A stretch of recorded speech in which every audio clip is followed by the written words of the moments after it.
Let's graph solutions to advanced linear inequalities. Let's look at two simple examples before we dive in. On the left, you see the inequality y is less than or equal to 1. To graph this, we want to think about solutions to this inequality. Let's see. 1 is a solution, and everything less than 1 is also a solution. So we place a closed circle on 1 to indicate that we include 1, and we draw an arrow to the left to indicate all numbers less than 1. On the right, you see the inequality y is greater than 3. The solutions to this inequality are all numbers greater than 3, but not 3 itself.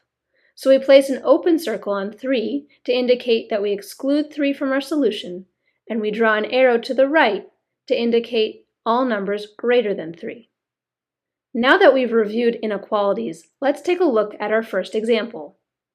We will solve the inequality for w and then graph the solution on the number line.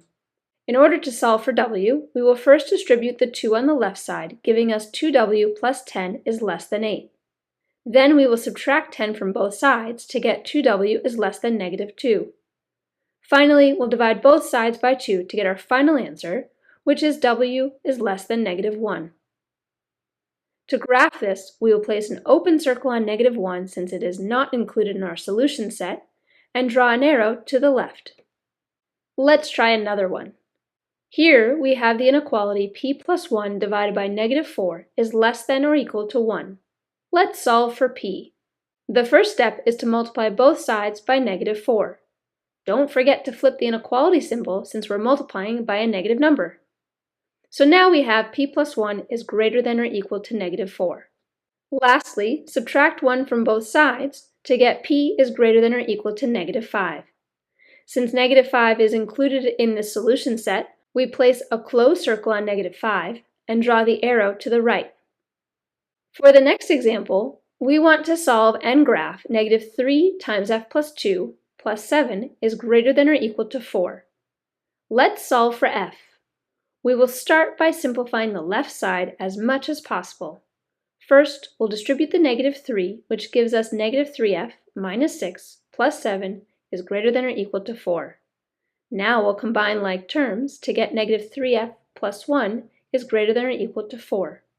Then we'll subtract 1 from both sides to get negative 3f is greater than or equal to 3.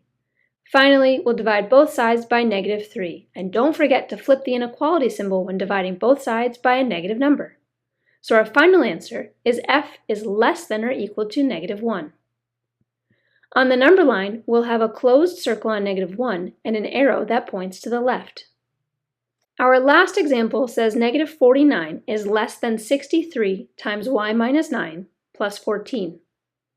Before solving for y, let's make sure the right side is as simplified as possible. Let's distribute the 63 and then combine like terms.